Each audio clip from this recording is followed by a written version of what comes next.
किसी लड़की के साथ अगर कोई ज़बरदस्ती शारीरिक संबंध बना ले तो उसको रेप कहते हैं। ये एक ऐसा शब्द है जिसको सुनकर मन में डर पैदा हो जाता है।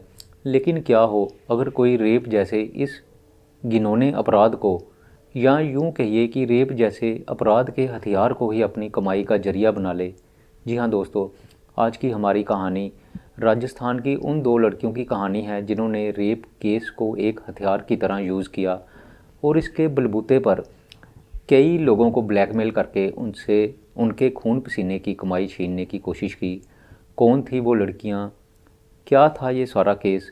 क्यों उन दोनों लड़कियों ने कई लोगों पर रेप के झूठे मुकदमे दर्ज करवाए?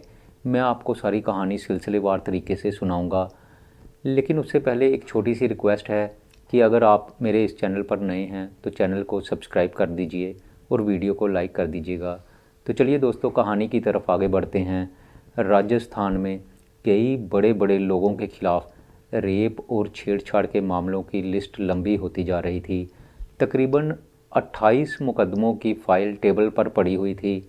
ऐसे ही बैठे बैठे पुलिस के एक बड़े ऑफिसर जो कि फ़ाइलों की जांच कर रहे थे, उनके दिमाग में ना जाने क्या बात आई। वो सोचने लगे कि ऐसा कैसे हो सकता है। 28 से ज़्यादा मामले रेप केस के पिछले 10 सालों में सामने आए हैं, और वो भी केस उन लोगों पर किए गए थे जो कि बहुत ही अमीर लोग थे। बड़े बड़े पुलिस ऑफिसर, डॉक्टर, वकील। और सबसे बड़ी ताज्जुब की बात तो ये थी कि ये मुकदमे सिर्फ दो लड़कियों ने ही दर्ज करवाए थे। पुलिस ऑफिसर ताज्जुब में पड़ जाते हैं।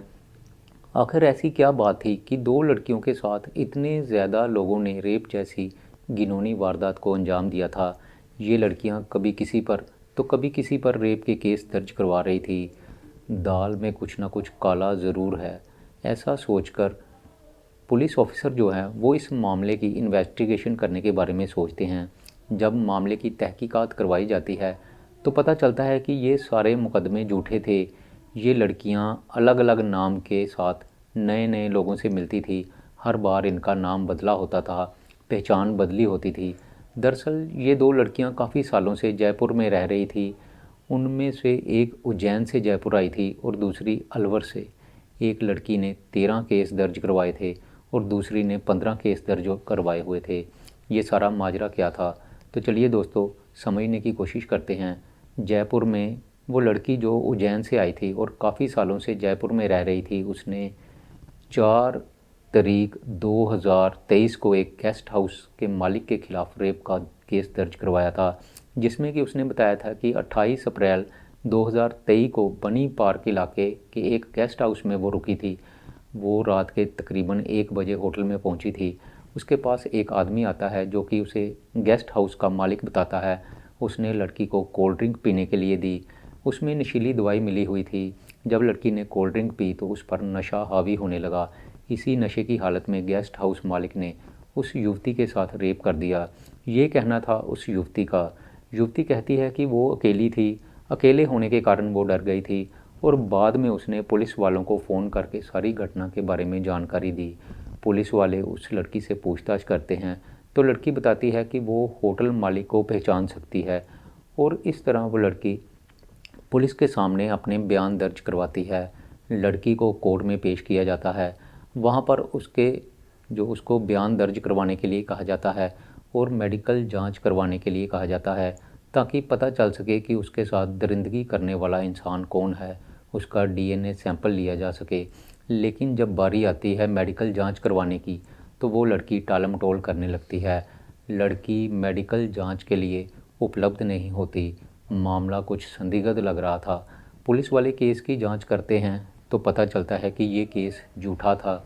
इन्वेस्टिगेशन में ये भी पता चलता है कि लड़की गेस्ट हाउस में रुकी ज़रूर थी, और रुकने के बाद वहाँ पर जब उसका गेस्ट हाउस छोड़ने की उसकी बारी आई, जब पेमेंट करने की बारी आई, तो उसने गेस्ट हाउस में अच्छी सुविधा नहीं होने का बहाना लगाया और अपना बिल देने से वो आनाकानी करने लगी।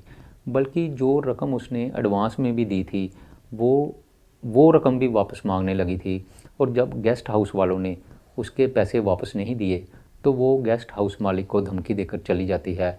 वहाँ से जाने के बाद वो लड़की अगले दिन पुलिस में फ़ोन करती है और केस दर्ज करवाती है। पुलिस वाले कहते हैं कि अगर उस लड़की के साथ रेप हुआ था तो उसने उसी समय फ़ोन करके शिकायत दर्ज क्यों नहीं करवाई? उसने अगले दिन का इंतज़ार क्यों किया? क्यों अगले दिन शाम को ही शिकायत दर्ज करवाई? दूसरा, होटल का मालिक जो है उस होटल में अपनी बीवी, बच्चों और अपनी 2 बहनों के साथ रहता था। वो इस गेस्ट हाउस में पूरी फैमिली के साथ रहता था। तो वो शख्स जो अपनी फैमिली के साथ होटल में रहता है, वो उस समय महिला के साथ रेप कैसे कर सकता था, जबकि उसकी पूरी फैमिली वहाँ पर मौजूद थी। दूसरा, घटना के समय लड़की के चीखने चिल्लाने की आवाज़ भी किसी ने नहीं सुनी थी। तो क्या ऐसा हो सकता है कि उस लड़की के साथ रेप किया गया हो और वो चिल्लाई ही ना हो? दूसरा, जब उसका मेडिकल जांच करने के लिए उसको बुलाया जाता है तो लड़की मेडिकल जांच करवाने के लिए कोर्ट में नहीं पहुंचती, बल्कि किसी न किसी तरह से टालम टोल करते हुए मेडिकल जांच से बचने की कोशिश करती रही। दूसरी तरफ लड़की गेस्ट हाउस मालिक से केस वापस लेने के लिए पैसे की डिमांड भी कर रही थी। अब मामला साफ था, ये रेप का मामला नहीं था, बल्कि लड़की ने पैसे ठगने के लिए होटल मालिक को ब्लैकमेल करने की कोशिश की थी। इस केस को खारिज कर दिया जाता है। अब मामला जब सामने आ ही गया था तो पुलिस वालों ने उस लड़की की हिस्ट्री जानने की कोशिश की, तो पता चला कि वो लड़की के द्वारा दर्ज कराया हुआ ये पहला रेप का मामला नहीं था। इससे पहले भी इस लड़की ने 3 दिसंबर 2019 को पुलिस स्टेशन में एक गैंग रेप का केस दर्ज करवाया था। उस समय लड़की ने आरोप लगाया था कि 5 नवंबर 2019 को वो एक क्लब में गई थी। वहाँ पर उसका एक दोस्त और दोस्त के साथ कुछ अन्य दोस्त भी बैठे हुए थे, पार्टी कर रहे थे। वो टेबल पर बैठ गई। इसी दौरान गुजरात का रहने वाला एक युवक उसके पास आता है और उसके साथ पार्टी करने लगा। वो उसको होटल के कमरे में ले गया और कोई सामान लाने का बहाना करके वो वहाँ से चला जाता है। थोड़ी देर बाद वो लड़का अपने भाई के साथ वहाँ पर दोबारा आता है। उन दोनों ने लड़की के साथ रेप किया। उन लोगों ने लड़की के फ़ोटो खींची, अश्लील वीडियो भी बनाई। लड़की का ये कहना था, लेकिन जब इसके बारे में भी पुलिस ने जांच करनी शुरू की तो पता चला कि लड़की तब भी झूठ बोल रही थी। पुलिस वालों ने लड़की को वारदात के समय पहने हुए कपड़े पेश करने के लिए कहा, लेकिन लड़की ने कपड़े पुलिस स्टेशन में देने से इनकार कर दिया। पुलिस वालों ने होटल के सीसीटीवी कैमरे देखे तो पता चला कि लड़की शराब के नशे में खुद ही लड़कों के पास गई थी, जबकि अपने बयानों में लड़की ने कहा था कि वो लड़का उसके पास आया था। सीसीटीवी में वो लड़की होटल के किसी भी कमरे के अंदर जाती हुई नज़र नहीं आई थी, और जिस कमरे में लड़की उसके साथ वारदात होने की बात कह रही थी, जब पुलिस वालों ने उस कमरे के बारे में छानबीन की तो पता चला कि उस दिन उस कमरे में मध्य प्रदेश की एक महिला ठहरी हुई थी। तो ये कैसे संभव हो सकता था कि जिस कमरे में कोई औरत ठहरी हुई हो, वहाँ पर कोई व्यक्ति उस लड़की के साथ रेप कर दे। सीसीटीवी फुटेज में भी ये पता चला कि लड़की ने शराब पी, खाना खाया और उसके बाद वो सामान्य तरीके से होटल से बाहर चली गई। जांच करने के बाद उस समय पुलिस इसी नतीजे पर पहुंची थी कि युवती के साथ कोई रेप नहीं हुआ था, बल्कि युवती ने झूठी शिकायत दर्ज करवाई थी। जब केस की गहनता से जांच की गई तो पुलिस वालों के सामने ये बात निकल कर सामने आती है कि ये लड़की एक दो नहीं बल्कि कई लोगों पर झूठे रेप के केस दर्ज करवा चुकी थी। युवती जयपुर में किराए पर रहती थी और हर बार नए नए लोगों से नए नए नाम के साथ मिलती थी। तकरीबन 15 अलग अलग नाम जो इस लड़की ने रखे हुए थे, उनकी पुष्टि हो चुकी थी और इस लड़की के खिलाफ भी 16 से अधिक मामले पहले से ही दर्ज हो चुके थे। कई बार लड़की को गिरफ्तार भी किया जा चुका था। कुछ इसी तरह की स्टोरी जयपुर की एक बीटेक इंजीनियर लड़की की भी है। उसने भी इसी तरह से झूठे रेप केस के आरोप लगाकर लोगों से पैसा ऐंठने की कोशिश की। लड़की ने कहा कि 29 अप्रैल 2023 की रात को एक उसका दोस्त उसको होटल के एक कमरे में ले गया। वहाँ पर उसने शराब पी और लड़की को कॉफ़ी पिलाई, लेकिन कॉफ़ी में उसने कोई नशीली दवाई मिलाई हुई थी, जिस कारण लड़की बेहोश हो गई और इसी दौरान उस परिचित युवक ने लड़की के साथ रेप कर दिया और बाद में किसी को भी बताने की स्थिति में लड़की को जान से मारने की धमकी देने लगा।